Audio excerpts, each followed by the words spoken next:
Bonjour messieurs, dames, suite à une question bricolage de Electronic Arts, je vais vous narrer ce que je sais des faux plafonds. Dans ma vie, j'en ai déjà posé. Mais c'est pas ma spécialité de poser des faux plafonds. Il y a deux types de structures. Autoportante, dite suspendue, ou structure tendue. La différence, c'est qu'une structure autoportante est autoportée et est en général composée de plusieurs dalles. La structure tendue est aussi, on peut le dire, un peu autoportée, mais sur les côtés et au centre. Elle est composée que d'une seule dalle. Les deux sont de structuration différentes. Vous comprendrez pourquoi c'est important dans la suite de ce tutoriel. Alors, peut-on percer une dalle de faux plafond? Il existe des ampoules, des lampes spécifiques halogènes pour les faux plafonds. Si vous voulez poser une lampe ordinaire, il existe des adaptateurs qu'on pose directement sur le plafond. C'est important de le savoir. Et non directement sur les dalles ou la dalle principale. C'était pour répondre à la question. Maintenant, à quoi ça ressemble un faux plafond? Et comment ça tient? Déjà, on va commencer par comment ça tient. Ça tient avec des pattes coudées, des tiges filetées, des brides, des étriers, des poutrelles profilant I et des poutrelles profilant Z.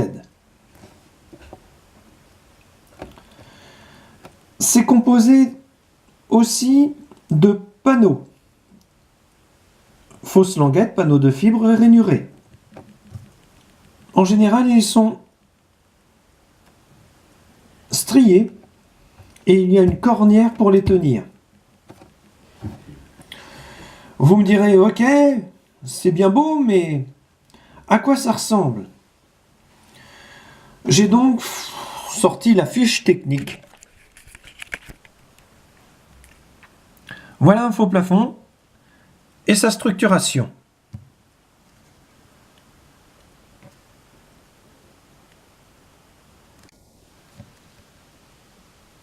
Simple, pratique, efficace.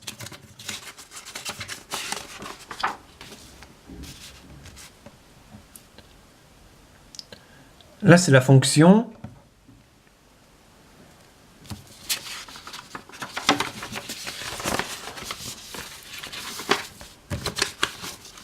Et là, vous avez les matériaux rencontrés.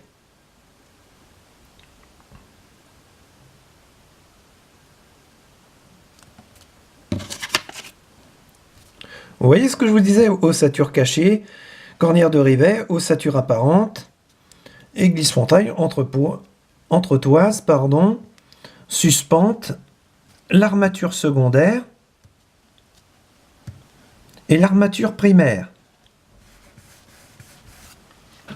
Comme vous pouvez le constater, ça ressemble à ça.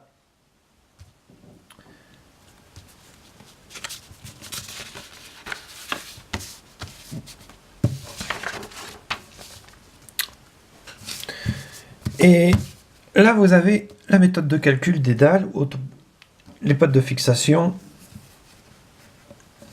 et les rivets. Bon. Donc voilà.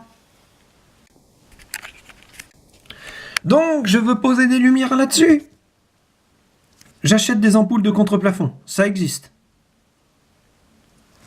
Elles sont en général ou au LED ou halogène, donc ça coûte un petit peu cher, mais c'est efficace.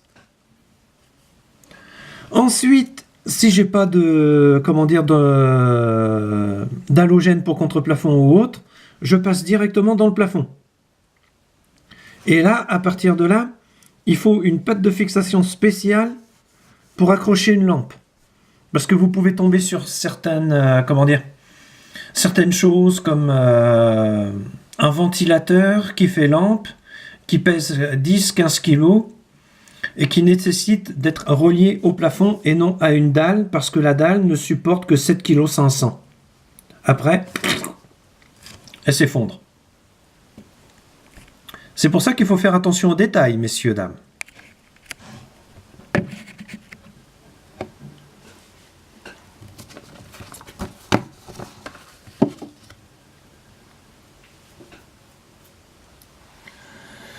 Alors, on constate en général une ossature métallique. Mais elle peut aussi maintenant être en plastique. C'est compliqué. Mais je recommande l'utilisation en cas de perçage de plafond de cette merveille. C'est un PDO 6. J'ai fait la démonstration au sein de mes précédents tutoriels. Il est à noter que vous pouvez tomber dans les plafonds sur certaines canalisations d'eau usée. C'est pour ça qu'il faut en plus se renseigner sur ce qui se trouve dans votre plafond au cadastre par exemple. Si vous voulez y accrocher une patte qui supporte plus de 30 kg, renseignez-vous avant sur ce que vous risquez de rencontrer dans vos plafonds. Parce que ça va du câble électrique haute tension, où là il n'y a pas que la perceuse qui y passe, en passant par le tuyau où on n'avait pas prévu que l'évacuation était là, au tuyau d'alimentation en eau principale de l'immeuble, où là on a des surprises. Moi-même je me suis fait une ou deux sueurs par moment. Enfin vous me comprenez quoi. Voilà, je crois que vous savez tout ce que je sais sur les faux plafonds. J'espère avoir répondu à la question que se posait Electronic Arts. Mais entre nous, un professionnel pareil, avait-il besoin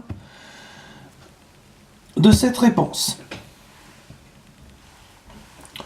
En vous souhaitant une bonne journée et une bonne interprétation de ce nouveau tuto bricolage, au revoir, messieurs, dames, et n'oubliez pas, méfiez-vous toujours des matériaux que vous rencontrez en creusant, et des contrefaçons, bien sûr. Au revoir.